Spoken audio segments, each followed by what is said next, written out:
Malia Tate's age creates a continuity conundrum within Teen Wolf canon.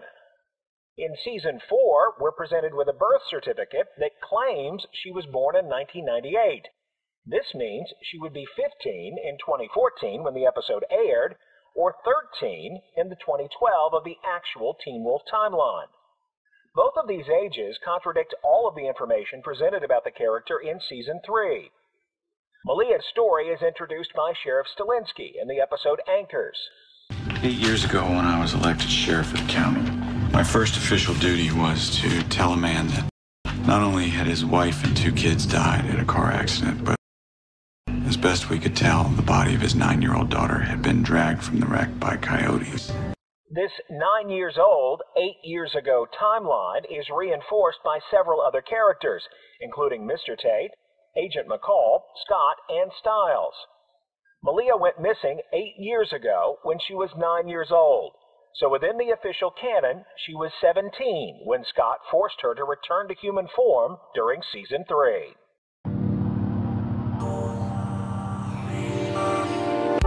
Hello there. We're doing a serious trip back to Beacon Hills today because I believe a great injustice continues to taint the reputation of one of our most beloved Teen Wolf characters. Malia Tate has been tried and convicted of murder in the court of public opinion. The accusations are so pervasive that Miss Tate has herself come to believe that she killed her adopted family. I suggest the evidence against her has been misinterpreted, and in some cases, evidence that could exonerate her is ignored completely by a fandom bent on casting Miss Tate as a killer. Today, I'll present my closing argument in defense of Miss Tate, and you, as the jury, will decide once and for all down in the comments if Malia is guilty or not guilty of murder.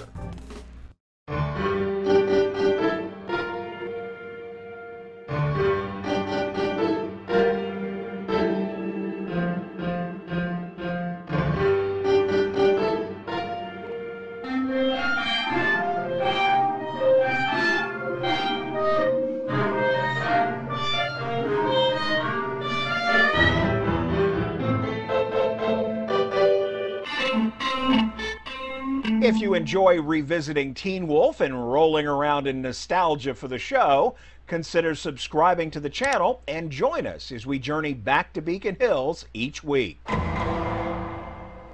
Ladies and gentlemen, theys and thems of the jury, the defendant, Miss Malia Hale Tate, is now afforded an opportunity denied to her before, the opportunity to argue her case. But I'm not here to argue with you. What I'm going to do is try and discuss the reasonable inferences which I feel can be drawn from the evidence you've already seen. I, like you, watched with great interest as the story of the deadly car crash was laid out over the course of Season 3 and Season 5 of Teen Wolf. I listened closely to the testimony of Sheriff Stilinski and that of Malia's father. But let's re-examine what both of these men said about an accident that touched both their lives.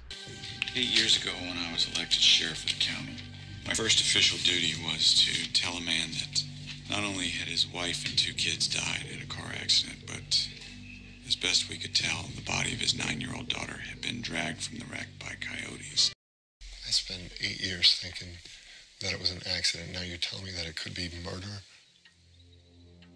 Who the hell would want to murder my wife and girls, my whole family? They both said it was the crash that killed the people in the car. Both Stilinski and Tate testified to that fact. Now, the prosecution made much of the fact that the bodies were found covered in scratches and bite marks. They hope that you will infer that Malia, in some uncontrolled shifting on the full moon, somehow attacked the others and caused the crash that killed them. Indeed, this is what Malia herself firmly believes happened. She believes it so much, in fact, that her eyes label her as a murderer. But let's see what else Sheriff Stilinski said about the accident. We didn't find the car until 3 days after the crash. They had driven off the road into a pretty deep ravine. Two bodies that were still in the car were covered in bites and slashes. So it was days before the bodies were discovered. And as Mr. Tate testified, he purchased rat traps because there is already an existing coyote population in that area of Beacon County. Now, I admit it would be a bit of a coincidence if an unknown random coyote somehow entered the wreck in those days before the bodies were found and scratched up the evidence. But as young Mr. Stalinsky testified, the coyotes, they scavenge, right? So couldn't they have just left the bites and the slashes? So it's unlikely, but it's not unreasonable given what we know.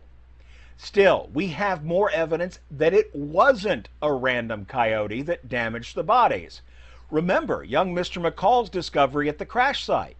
As this image shows, the scratch marks along the body of the vehicle were made by a supernatural in humanoid form.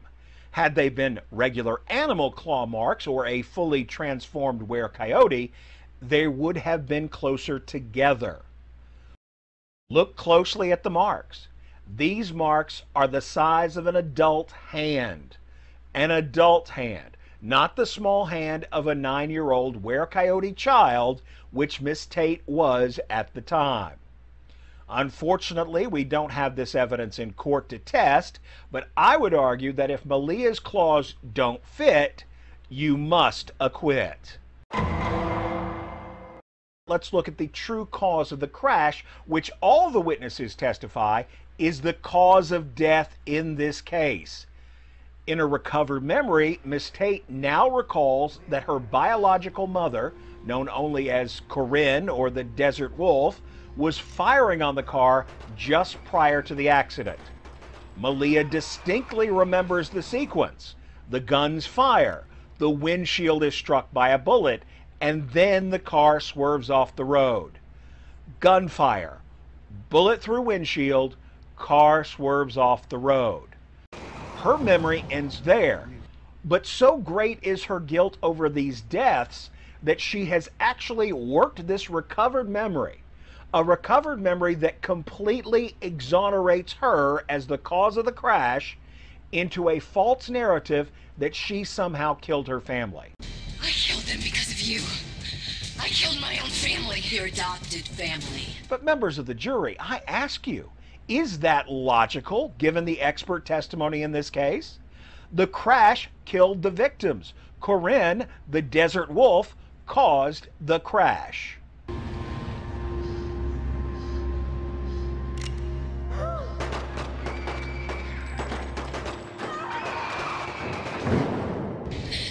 If it makes you feel any better, I didn't care about them. I was just trying to kill you. Now, who is this Desert Wolf?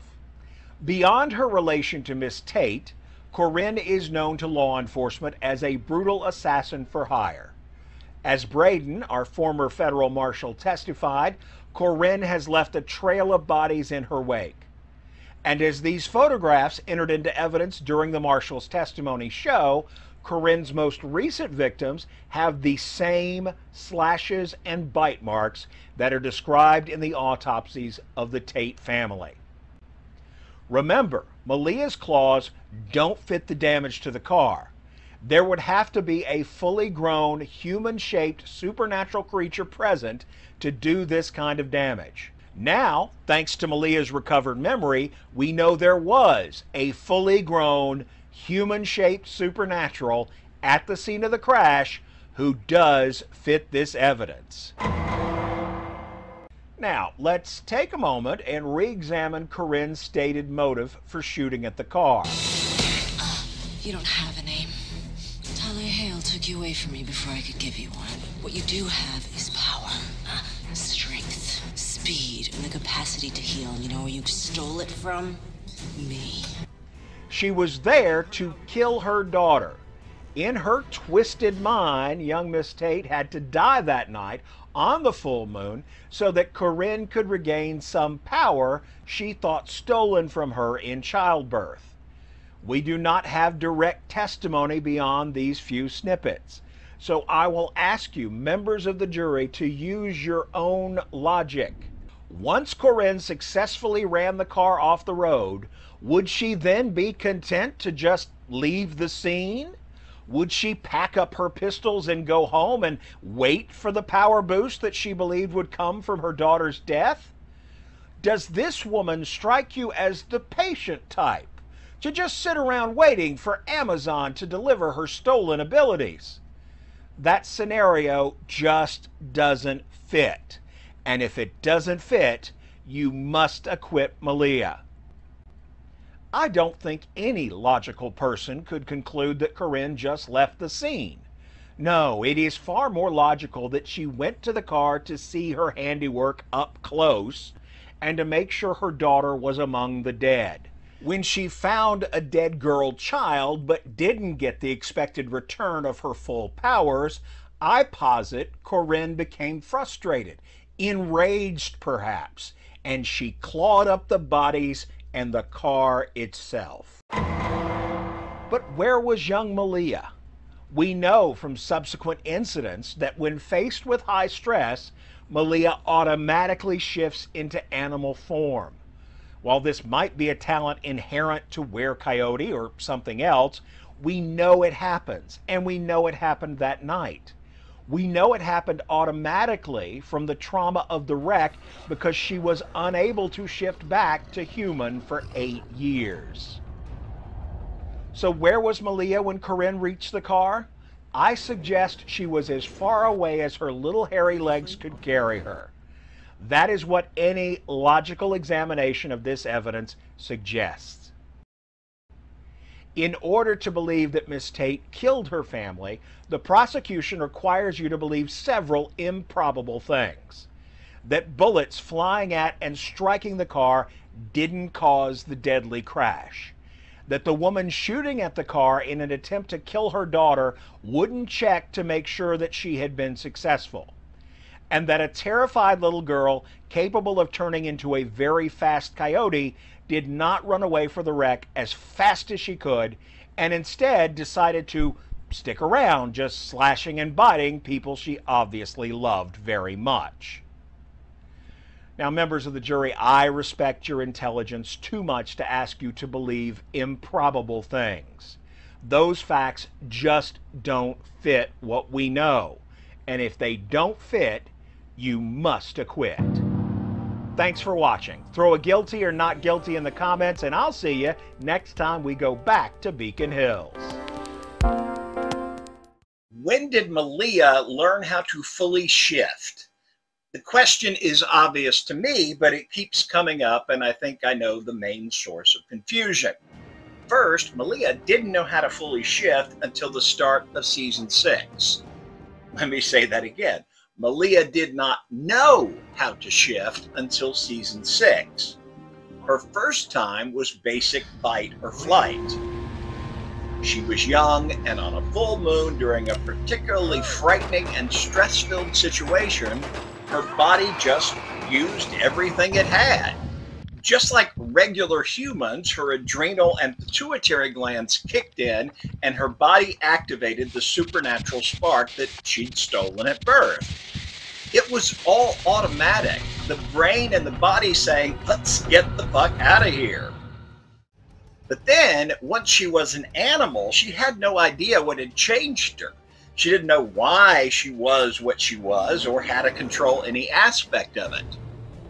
Then along came Scott McCall.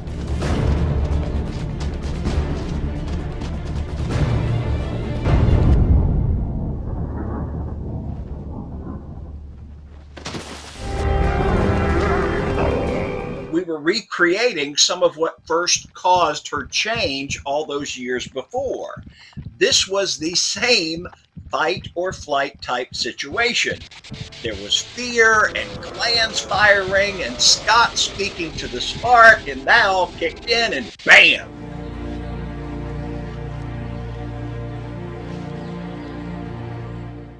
But again, at this point, Malia has no conscious control over this shift, as she explained to Styles in Echo House. You want to help me? Find a way to change me back. You want to go back to being a coyote? What do you know? And so she was starting life as a supernatural from scratch. She started with the simple, most involuntary things like the eye glow. From there, she graduated to flicking her claws. Oh, wow. Oh, I am so sorry. Then we saw throughout season 4 how far she'd come from Echo House just 3 months prior. All of this was with the help of Scott and Stiles. I'm not gonna run, because I don't think you're gonna hurt me. And this was the status quo throughout season 5. She had some control. I want my power back. I want my family back. And here's where I think the confusion comes in. At the end of season 5, Malia used the Garuda claws on her mom, incapacitating her in the season finale and absorbing power from Mommy Dearest. Then, the very next time we see her, in season 6, she's back in full coyote form for the first time since the midpoint of season 3. Some believe this full transformation is simply a side effect of her taking power from her mom. But Malia's inability to change was never just a matter of power.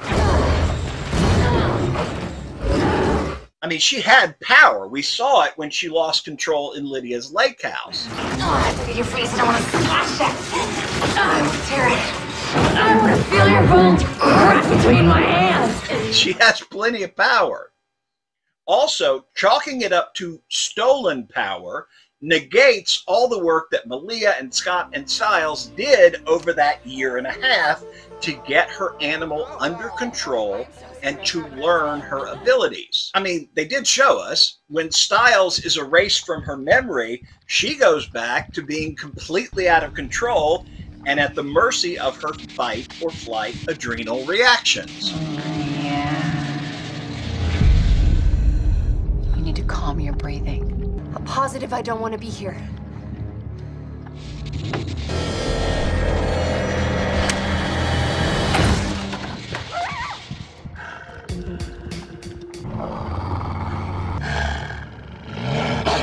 I'm not saying the additional power doesn't help her do more stuff, but it is experience that is the main factor in being able to fully control the body.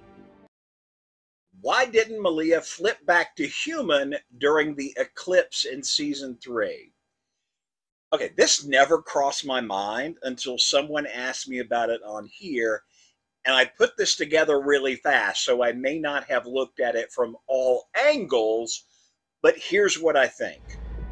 They made a big deal in the first half of season 3 that the eclipse would render werewolves powerless. But you know, don't you, what happens, Derek? During the total lunar eclipse. We lose all our power. So the logic of the Malia question goes, if they're powerless, then they are temporarily not werewolves, so the were-coyote should have transformed back to human without that power. It's a good point as far as it goes, but I think people are misunderstanding the full wolf or full coyote form.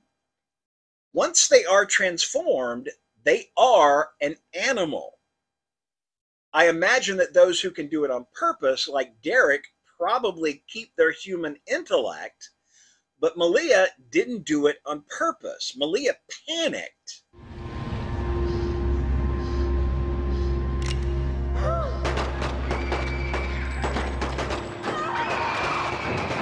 And in her panic to get away from the bullets and the crash-bang death-flip car, she transformed into a were-coyote without realizing it. Here's the thing people don't seem to understand. Malia, during this time, isn't a coyote with a little girl's brain. She's just a coyote with a few memories of a little sister and a terrible accident. She is literally an animal. Werewolves that can fully transform into animals are completely physically animals once they take that form.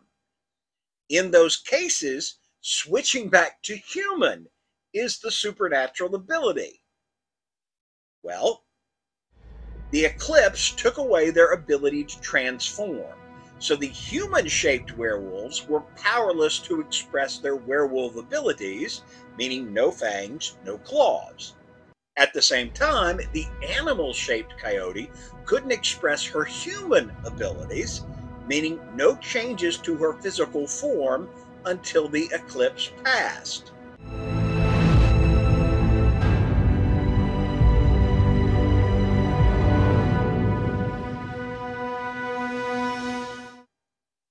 Or, maybe she just slept through the eclipse and dreamed she was human for a minute and woke up back in her coyote form.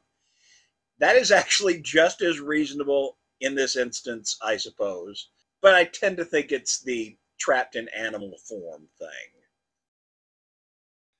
This has come up a few times lately. Why isn't Malia half werewolf? First thing, Malia is 100% coyote. There is no trace of werewolf in her.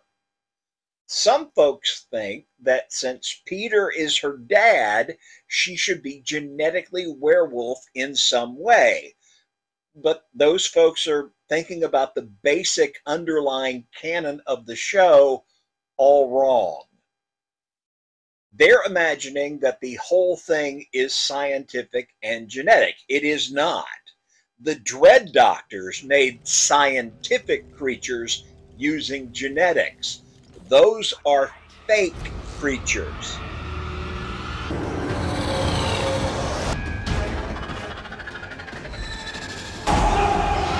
The real werewolves have no special genetic components. Their abilities are 100% soul and spark. When an alpha bites someone, they transfer spark. It's not some gene-altering infection. It's a spark that attaches to the person's soul and changes them. That's partly why how the werewolf feels, if they feel fully supported by a pack or if they feel all alone, it can change their strength levels and healing abilities. Something's changed. What do you mean? I'm not sure. Something's different.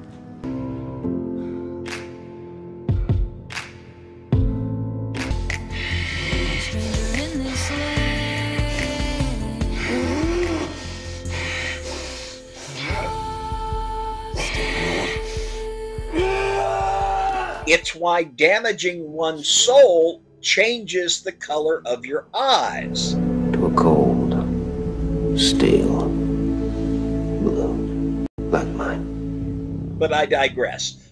Malia is 100%. She got 100% of her spark, the supernatural parts of her, from her mother.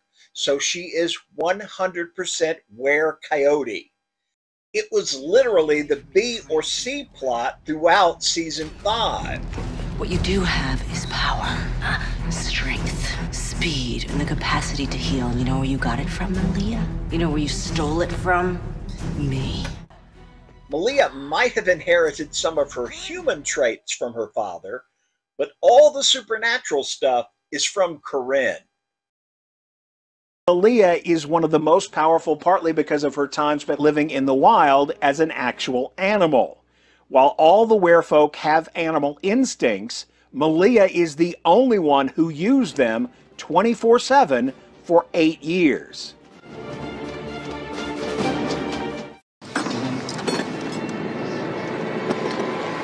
Work faster, Styles.